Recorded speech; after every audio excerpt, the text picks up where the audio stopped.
starting. All attendees are in listen-only mode. Well, good afternoon or morning, everyone, and welcome to today's webinar, Interstate Passport Implementation, Registrars and Institutional Researchers. I'm Kate Springsteen, Member Services Coordinator for Interstate Passport. This webinar is being recorded and will be made available at www.wichi.edu/passport/webinars by tomorrow, August 31st. If you have questions throughout the webinar, type your question into the box as they occur to you on the GoToWebinar panel, and we will be breaking throughout for those questions to be answered. Following this webinar, I will be sending out an email with information on where to find the recording of this webinar, as well as a link to a survey, which we would very much appreciate if you would fill out. I'm delighted to introduce you to our presenters for today's webinar, Michael Torrens and Roland Squire. Good afternoon or good morning for those of you in other time zones. I'm Michael Torrens. I'm the Director of Institutional Research and Accreditation here at Utah State University, and I've been involved in the Passport project for the last few years during the pilot, and am very excited to talk with you about the implementation, our partnership with the National Student Clearinghouse, and our efforts to try to make it as easy as possible for institutions to participate and do the reporting that's required as part of the passport. Hi, Roland? and I'm Roland Squire, and up until July of 2016, I was the registrar at Utah State University, and as the registrar, I was very involved in the implementation of the Interstate Passport from the beginning. Since retiring from Utah State, I still now work part-time for WICHI, specifically on the Interstate Passport project. So we wanted to provide a brief overview of the agenda for today, and that begins with a report on the status of the project, just some statistics about where we are. We're going to talk about implementation of the passport, including the partnership with NSC, the National Student Clearinghouse, for Passport Verify and academic progress tracking. We're going to have an opportunity to outline the resources that have been made available online and to take your questions about the process and those resources. And then finally, we want to provide kind of a I guess you would say some cheerleading for the benefits that are provided to students and to institutions by participation in the passport, and why we are excited to participate and think that it's important. And we'll have time at the end then for additional questions. So this is the status of the project. So far, we have 8 states participating, which comprise 24 institutions. As you would expect, and I think many of you calling on, it's in the WICHI region predominantly. That's resulted in 9,000 passports, a little bit more than 9,000 passports that were awarded in fall 2016, and more than 20,000 in spring of 2017. So we're hopeful that the project is taking off in terms of having students out there with passports that they can use when they transfer to another participating institution. Roland? Okay, so with this map, it shows the initial implementing states that are in blue. In the case of Utah, all of the state institutions, all 8, are part of the initial project and full participants. In some of the other states, there may be 1 or 2 or more institutions that are participating. We also have 2 other groups. We have a group of states that are in the yellow that are testing the construction of the block, the General Education, Lower Division General Education block. And so they're doing some detailed work on that process. And then the ones in green are piloting critical assignment mapping to determine that the students have met the outcomes that are being looked for. The details for the implementation, we have a great partnership developed with the National Student Clearinghouse. And so the details for some of the things that we'll be talking about as we go through for the files that are sent to the clearinghouse, and again, we'll talk about which files those are, but the details are at this link at the National Student Clearinghouse webpage. And then also there's more information that can be found on the Interstate Passport on the WICHE Passport webpage. All right, so one of the things is that on courses that are used to meet the passport requirements, a grade of C or better is required. Next. So one of the things that the institutions need to do is to record the passport on the student transcript. So as they identify students that have met the passport, they would record that as a comment on the transcript in the form of Interstate Passport, and then the LDGE stands for Lower Division General Education, and then the date that it was awarded. Next. The other thing that the institutions need to do then is to notify the students that have earned the passport. And this is really up to the institution how they notify the student, but it's important that the student know that they have achieved all of those learning outcomes and that they have earned the passport. So it can be done through an email or a special document or something like that. We suggest that it's really good to let the students know what it really means that they have completed those. Studies have shown that a lot of students, when they say, well, yes, I need to get my Gen Eds done, they really just see it as a checkbox that they have to do, and they don't really grasp the full significance of all the things that they have learned. And so we think that it's good that the learning objectives that they have achieved is outlined for them to say, congratulations, you really have done a great job.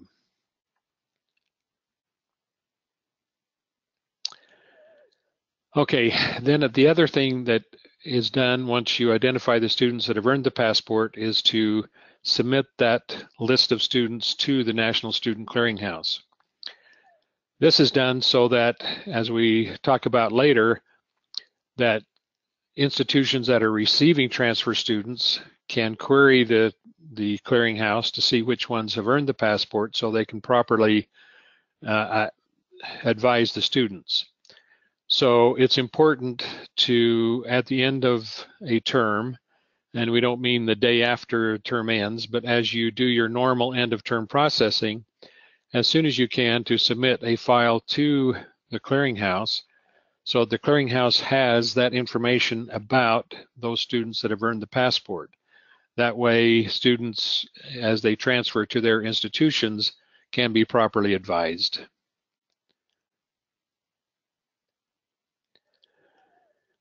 Okay, then, as an institution, as you have students that transfer into your institution, you would, this is the other half of that process, you would send a file to the clearinghouse to see which of the students have earned the passport. That way, you know that if they have earned the passport, you can then show that they have completed those lower division general education courses. And so that's the importance of this two-step process, is to make sure the clearinghouse has the list of those students that have earned the passport, and then so you can query the clearinghouse to see which students have earned it. It is up to you, again, on this one, to send that file whenever it makes sense to you, whether it's 3 weeks before the term begins or the day that it begins or the 3rd week. So this is one that you can do whenever it makes sense to you to be able to determine which students have earned the passport. Next. Then you would also record the passport on the student information system for the transfer students. And it's important really for 2 reasons. One is so that the degree audit can recognize that the lower division general education requirements are met, and that way they don't repeat courses that they should not need to repeat. The information is also needed for the academic progress tracking, which we'll talk a little bit more about later. But you need, in order to do the academic progress tracking, you need both the passport award date and which institution awarded it. Next.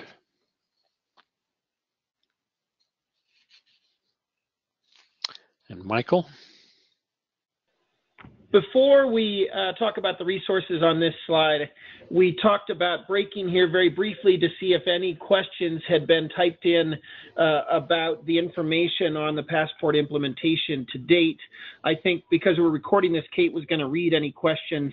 So I'm just going to break briefly here. If you haven't asked any questions yet, but you'd like to, we encourage you to type those in to the chat window on the webinar, and then we can take those also at the end of the webinar. So, Kate, were there any questions? There are no questions right now. Okay, great. So, in terms of resources, we have. This is kind of an extensive link, so you're going to want to get a copy of this maybe and click on it as opposed to writing it down here. But the idea is that we're working on creating a learning community. It's been our experience working in the project that the responsibility for this reporting on the passport may, in some cases, be vested in the registrar. In other cases, it may be invested in the institutional research office or potentially the information technology office. What we're doing in this link is to provide a set of resources that might include things like SQL scripts, scripts that call on particular banner fields. One of the nice things about working with the National Student Clearinghouse is that the file formats for the passport verify process and for academic progress tracking are very standardized. And so as we as institutions go through the process of developing systems, working with our technology and people and our programmers to be able to figure out how to meet those reporting requirements, we want to, as much as possible, try to share that information out to the broader community so that we don't have to completely reinvent the wheel each time. So I'm hopeful that not only will you take advantage of logging on and clicking through to these resources, but also as you do work internally and gain success in your institutions, that you would consider sharing that information through Witchy with other institutions that might come on board after you. So that's really the purpose of this resources page, to answer questions, to provide resources, and really to try to help create a learning community. So this is a dense slide. Michael, yes. Just one thing that we wanted to mention too is that if you don't already have the password to that resource page, we felt it was important to have these resources behind a password protected type situation.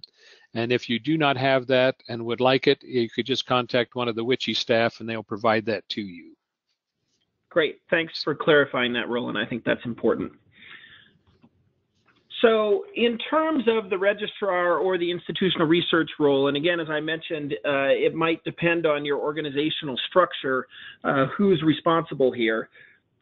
Every receiving institution needs to submit grades for transfer students for at least 2 terms after they transfer, and also for native students who have earned passports for the 2 terms after they earn a passport.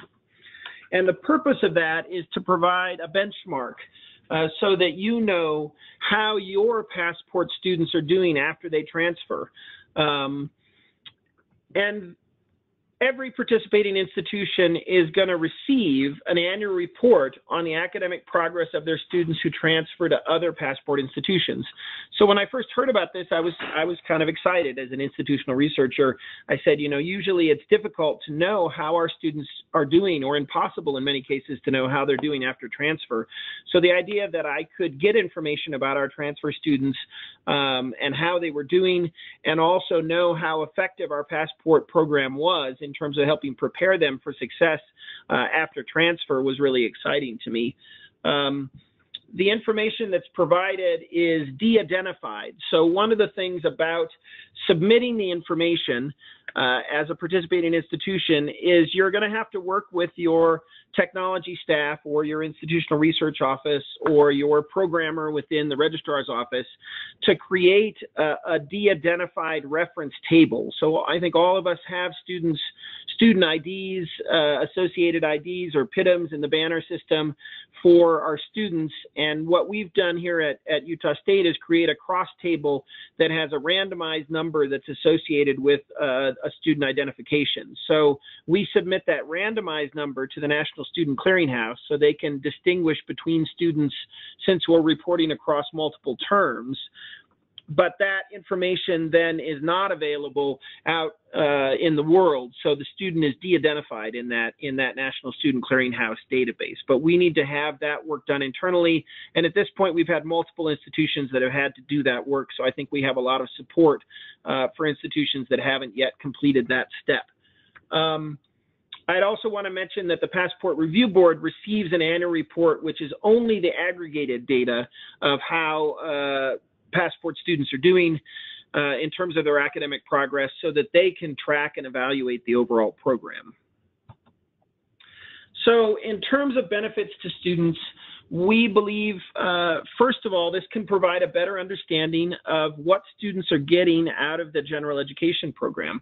I'm a little bit embarrassed to say still, when we do surveys here at Utah State, we find that students kind of have a mixed view about general education and don't necessarily understand the skill sets that general education is providing, that foundational set of skills and knowledge and abilities which they build their majors upon. And that's one of the reasons we're encouraging folks to think about ways that they might acknowledge that through certificates or a document of some kind that helps students understand they really, when they've completed their lower division general education, they really completed something very significant. It's a nice milestone. The knowledge for students that want to transfer, that before they even do that transfer, their requirements, that they've met their general education requirements at their sending school, that's going to be accepted by the participating passport school. In other words, they're not going to have to retake anything in their general education requirements in the lower division. We're hoping that that leads to time and money savings. We truly believe that that's going to happen.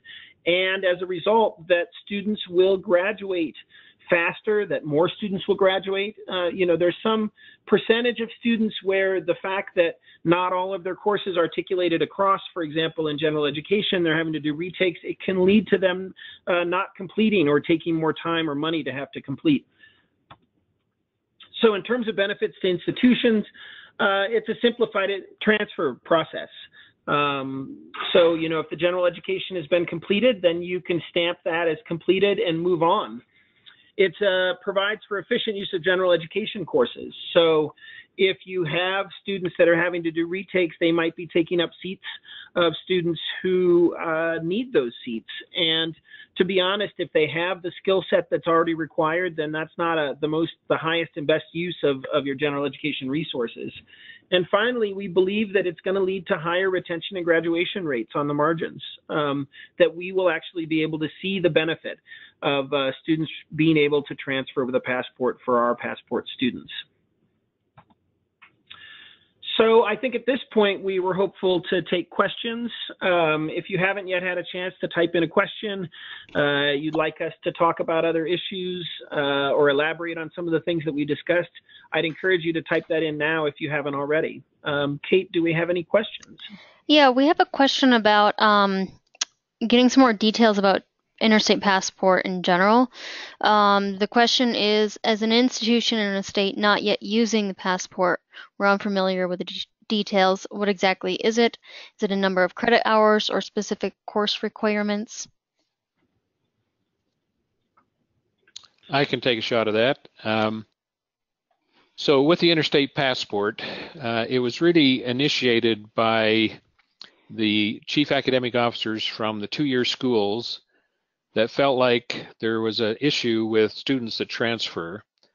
And then they brought in also the chief academic officers for the four-year schools, and they came up with this plan for the Interstate Passport where each institution would define a block of courses, a block of learning outcomes at their institution that would meet a standardized set of learning outcomes.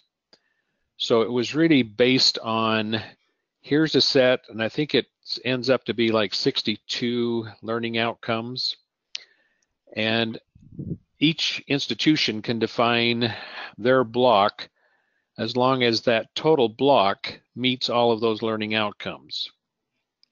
And then what happens then is once students earn the passport and they transfer to another participating institution, then they indicate that, okay, we are confident then that the requirements for our institution for general education is also met.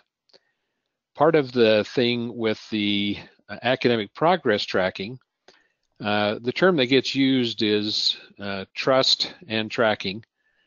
So institutions need to have some trust that as other institutions have created their passport block, that they are meeting the requirements and are doing it at a high level, high enough level that they're comfortable with it.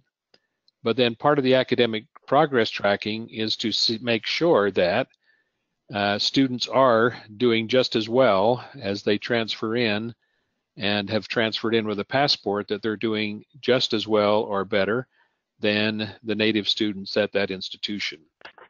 So that's kind of how the passport came about, and we went through a pilot phase and now into a full implementation with the partnership with the clearinghouse.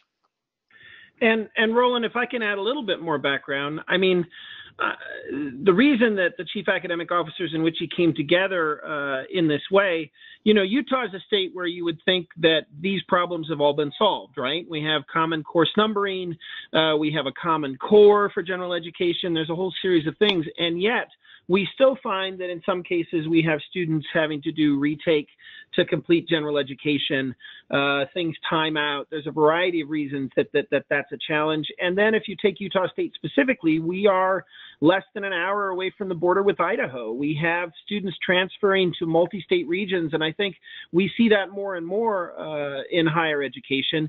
And a solution within the state doesn't really address that. And the passport, with really a focus on learning outcomes, skills and knowledge that's commonly agreed upon among the participating institutions, and then each institution's kind of package of courses that addresses that.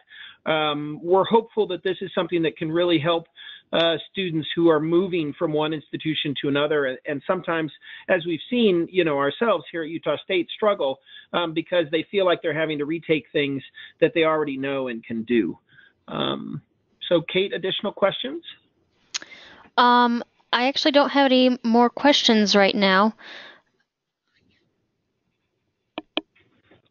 Okay, well, thank you everyone for participating with us.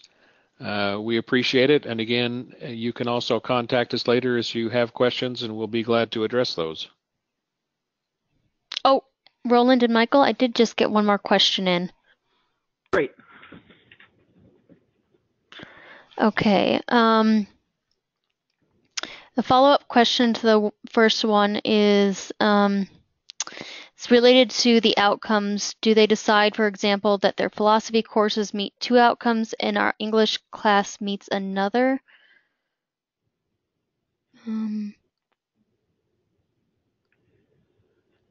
Yeah, I think if I understand that one right, and that's one that I know was an important one as I was the registrar at Utah State, and that is that, so in some cases, the material within courses change quite a bit. And so in some cases, maybe one institution has 2 courses from 2 different disciplines that cover 6 different learning outcomes. And another institution, there might be 3 courses that are needed to meet those same outcomes.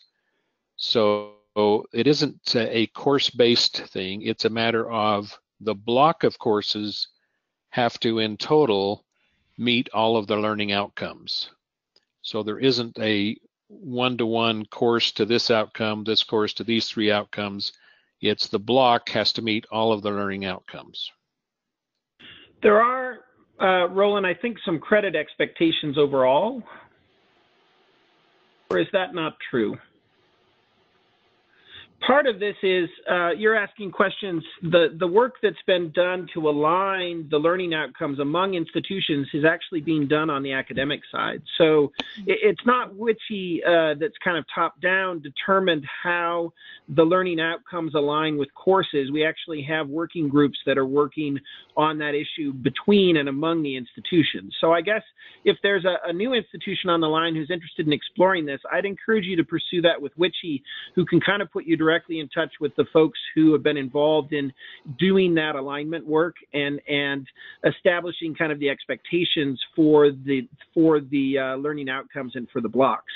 I think our primary expertise, Roland and mine, is really more on the technical side of how to get it all to work with the student information system and reporting and the kind of those pieces. So we've been involved and in touch with that, but I haven't, for example, directly participated in the interactions in terms of determining how the blocks should align with the coursework within an individual institution. Is that fair, Roland? Yes, excellent point, Michael. I think that's very well put. That I know that that's my role, is that of an implementer, and have some knowledge of what happened. But yes, when you start looking at the specifics of the various blocks and how that was all done, that's outside of my area of expertise, and that would best be handled by other WICHE staff at this point. Mm-hmm. I know Pat loves to talk about these things, so. I'll just add to that a little bit, is that going off of what Michael and Roland have said, the passport blocks are decided by institutions' faculty or GE committees, and they're really decided upon by each institution. The WICHE staff doesn't play any role in determining which courses go in an institution's passport block. It's decided at the institution, and that varies by institution, but GE committees often play a role in deciding which courses they're already teaching would go into that passport block to make sure all the learning outcomes are met.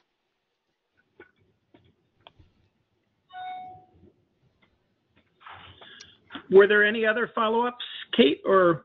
I don't have any other follow-ups right now. Great. Well, thanks everybody for your time. We really appreciate having you on the call, and we do encourage you to follow up with WICHE and with each of us individually if you have questions about the registrar or the institutional researcher roles. Thank you again. Thanks, Roland and Michael.